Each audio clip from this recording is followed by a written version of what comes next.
season, week 8 of 2020. Been a while, bro. So we'll see. Well, you don't have to win one possession games when you're up 38-3, but that worked out okay. Next one. Can Russell Wilson turn things around in Denver? Can he or can't he? No, he can't. They're historically bad in the red zone. They're 3-14 on the season. They're 30th in third down percentage. And this offense, save the Indianapolis Colts, is the worst scoring offense in the NFL. Nick Saban said it best. Good players can't overcome bad coaching, and right now, Nathaniel Hackett, we have to call him a bad coach. So that's the reality of Denver right now. Not necessarily sure they're going to get that return on investment on the $250 million in year 1. I like that. Finally, can Daniel Jones lead the Giants to the playoffs? Can he or can't he? He can, G. He can. That's right. I said it. Daniel Jones can lead the Giants to the playoffs. Now, it's a little bit misleading because I think it's the defense and the run game. But listen, the offense, Brian Daboll, they're doing a great job of keeping Daniel Jones out of situations where there are turnover-worthy plays. And you're talking about them being able to utilize his legs with design quarterback runs and bootlegs. So that's how Daniel Jones is going to do it. He's going to do it with his legs. It ain't going to be with his arm. That was a remarkable job of keeping your concentration. Oh, no doubt. As everyone up here the man is answering a question, for crying out loud, and he answered it right. I didn't phrase it. Can the Giants make the playoffs while overcoming the presence of Daniel Jones? But it does beg an interesting question. Our staff is littered with Giant fans. Yes, they are. Giants fans. And the question is, if the Giants make the playoffs, when you consider their future, this is a team that we thought was going to enter a rebuild. And they have big decisions to make on their quarterback, Daniel Jones, and on their star running back, Saquon Barkley, who's having a great year. In the long run, Dominique, as crazy as this sounds, might it actually be the worst thing that could happen to them to have the season it looks like they're headed to? Yeah, because they didn't pick up Daniel Jones' fifth-year option. He's going to be unrestricted free agent. Same is true for Saquon Barkley, unrestricted free agent after this.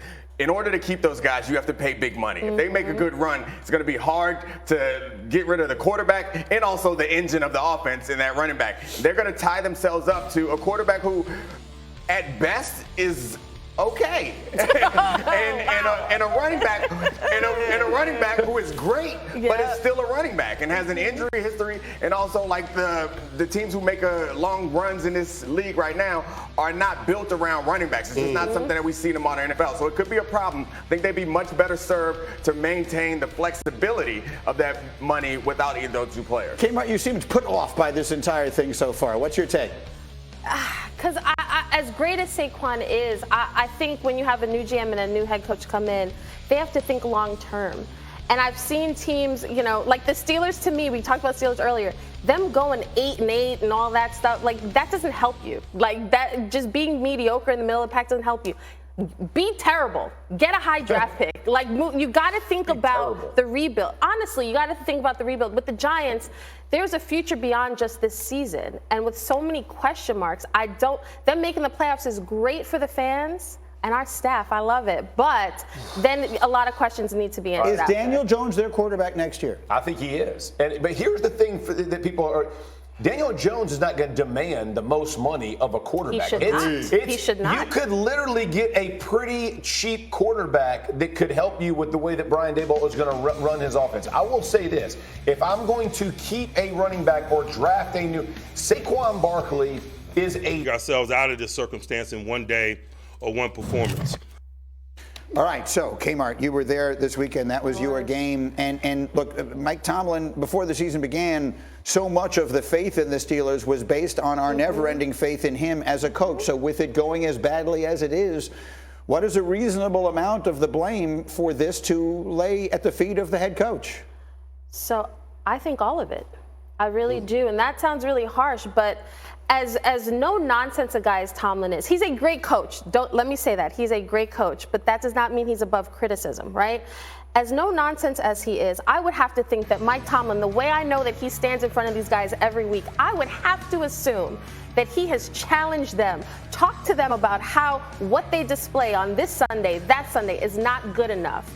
And what have we seen repeatedly over the last few weeks? Play that is not good enough. And that 38-3 loss that I had to sit through, that was disgusting. If you're a Steelers fan, that was disgusting. And I think the players are doing Tomlin no favors. You have guys running the wrong routes. you have guys walking around thinking that they're better than they really are. You have guys that are not playing up to their potential. But what bothers me about what Tomlin's doing is, I love all his quips and his Tomlinisms and don't see comfort. But the messaging seems to be falling on deaf ears, because I covered this team a lot last year, and they always see, like, sitting listening to these guys, it's the same stuff I heard last year. And that's why I didn't understand all the talk about Kenny Pickett. The Steelers have a much bigger problem than the QB position. So everybody clamoring, oh, we got to see Kenny Pickett. Throw Kenny Pickett out there. Well, we saw Kenny Pickett. Right. Unfortunately, Kenny Pickett was the only guy who actually physically fought for his team. That's the reality. And I think with Tomlin, he's talking about, I'm not afraid of making changes. But he hasn't made any changes. Bench guys, start different guys, do something else, because what's going on is not working. I don't think we need to protect Mike Tomlin. He certainly deserves some of this blame. But also, you talked about the roster construction. That's not his bailiwick. Like, he's responsible for coaching the team. He's not responsible for building the roster. And there are major holes in this roster. And this show is becoming the offensive line show every week, it feels like. But they have not built up. They're doing better protecting, but they can't run the ball. And it seems like the way that we know these Steelers is defense and aggression and great O-line play. They aren't doing that. The last several drafts have been like, I don't know, it's the type of draft that you expect from teams that don't know what they're doing. It's like, if you have all these problems last year, we saw all these problems with the O-line last year. Why are we drafting Kenny Pickett in the 20s? He's not going to solve your problems there. Why are we drafting, no disrespect to Najee Harris, he's great, but drafting Najee Harris and early in the like when you have all these other issues that are like core to NFL football, and you're drafting pieces that feel like kind of icing on top, cherry on top pieces, like that's on the roster construction too. So, Chris Canty, what do you see? The Steelers are a team that they never rebuild. They reload, which is why you take a running back in the first round. You figure, okay, we're a piece or two away. If they actually aren't, what does this mean? And just how bad is this going to get in Pittsburgh this year? This means it's going to be Mike Tomlin's worst season with the Pittsburgh Steelers. He's probably going to have a losing season. And here's the thing, Kim, you're right.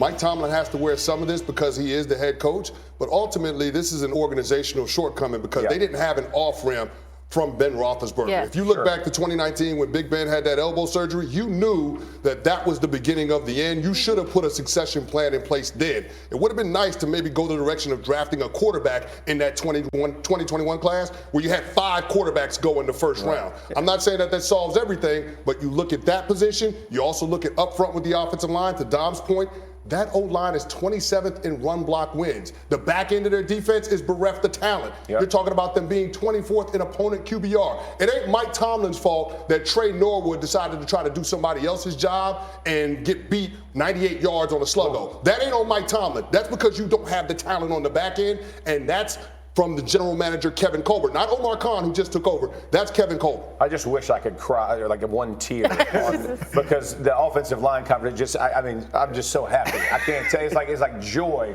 But to your point, to Kim's point, if you're either coaching it or allowing it. And so to your point about, hey, he's not out there, you can't get that if you can't get beat. If you're going to get beat like that, then you're on the sideline with me and somebody else is going in there, right? Like, and I'm not who else is going in there? Well, That's the point. But what I'm saying is it can't get worse than 38-3. So at least you're now developing and you're bringing something to the culture of the locker room, saying, hey, we're not going to tolerate. And listen, I'm not a huge Belichick fan of the way, but if a dude makes a mistake on his team, he'll be on the sideline with him, right? Like, we're all going to watch this thing together. I think at some point you're coaching it, and again, this is not all on Mike Tomlin. I think he is a heck of a football coach, but things are being allowed in that organization that we have not seen in years. And if you're the Steelers and you can't run the ball and you can't stop the run, it's ugly. And right now, that's happening in Pittsburgh. We are going to come back to this a little later this morning, and we will ask one big question then.